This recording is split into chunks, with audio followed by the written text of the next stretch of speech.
The check for $100,000 slid across the table toward my sister's manicured hands, my father's Mont-Blanc pen following in its wake. "Consider it done," he said, his voice softened with the tenderness I'd spent decades trying to earn. "We'll wire it tomorrow." My water glass froze halfway to my lips as their words registered. 4 hours of highway driving to attend this dinner, and now I was watching my parents casually gift my sister a house down payment, after refusing to help with a penny of my college tuition. "You're giving her $100,000.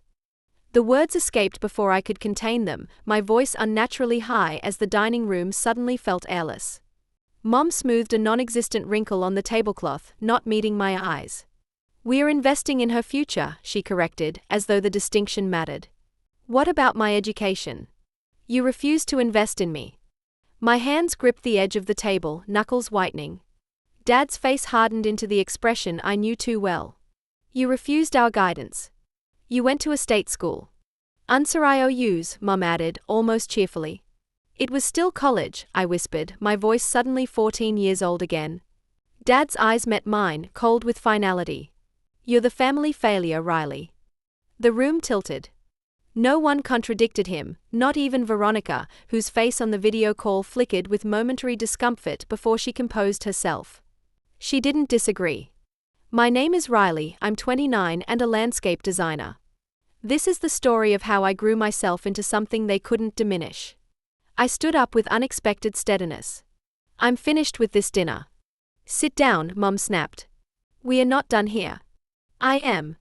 I walked out without a coat, night air biting clean against my skin. I made my way to my car in the restaurant parking lot, my hands shaking as I fumbled with the keys. In the car, tears came first, hot and furious. Then something tougher arrived, clarity like winter sunlight. By morning, I had changed my phone number, making sure to block theirs first so they couldn't reach me on the old one before the switch was complete. No contact wasn't a dramatic gesture, it was healthcare. The pattern had been etched since childhood. Paige made honor roll every year, and Dad filmed her award ceremonies with reverent attention. I brought home BS and an occasional A-, and he asked what was wrong with me. Paige played varsity volleyball, he never missed a game. I joined art club, Mom forgot to pick me up. Mrs. Lopez drove me home again, her car heater saving my winter-frozen fingers. Our 16th birthdays calculated the family math precisely. Paige received a car detailed to mirror shine. I got Applebee's and a $50 gift card. "Be grateful," Mum whispered, smiling for photos. College applications delivered the final verdict.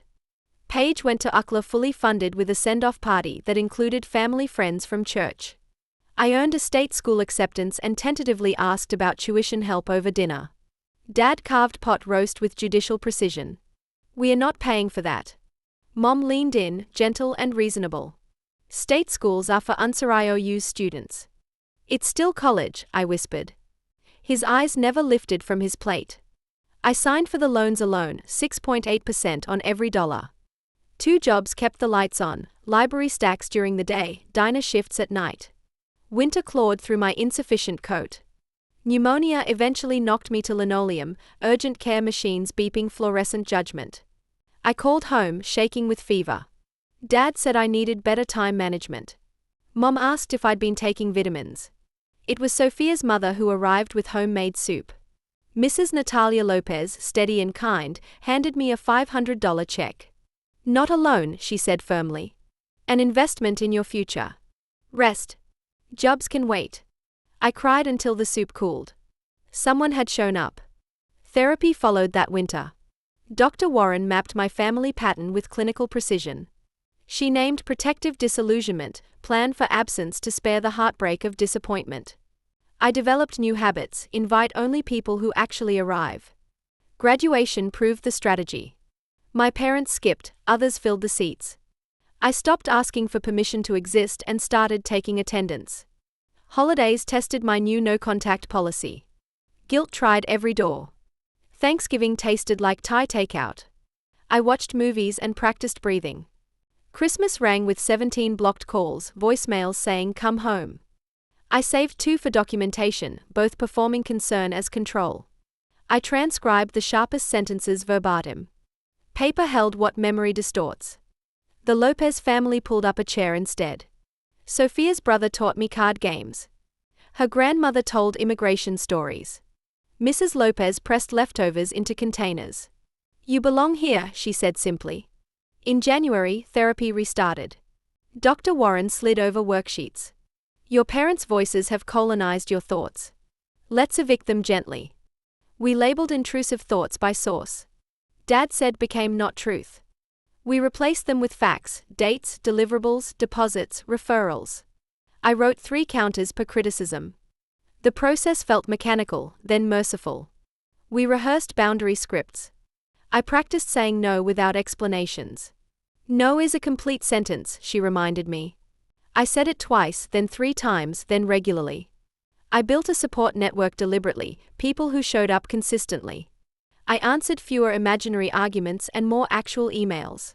Mom tested every boundary, text shifting from syrupy to knife-edged.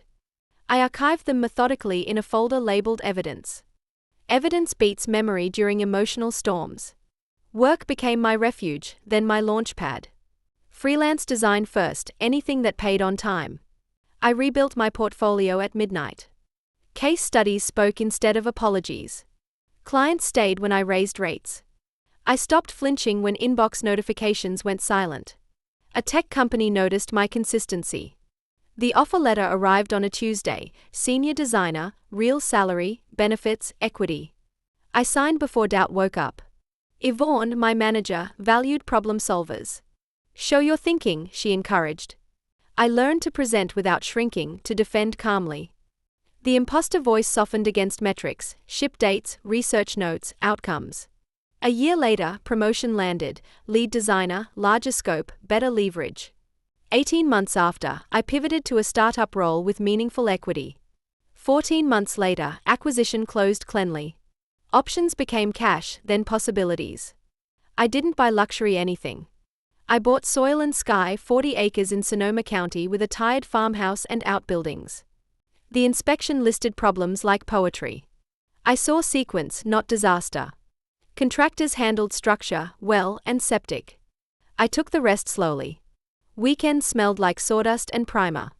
My playlist learned every wall. I sanded floors on my knees, wood grain rising under patient passes. I painted trim after sunset, second coats teaching quiet patience.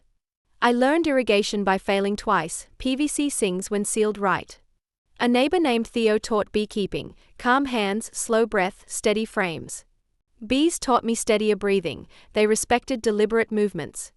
3 hives became 6 by summer, honey staying floral with lavender. Lavender fields started in cautious rows, 5 acres first, then 10. I read extension guides at midnight, pH, spacing, cultivars, harvest windows.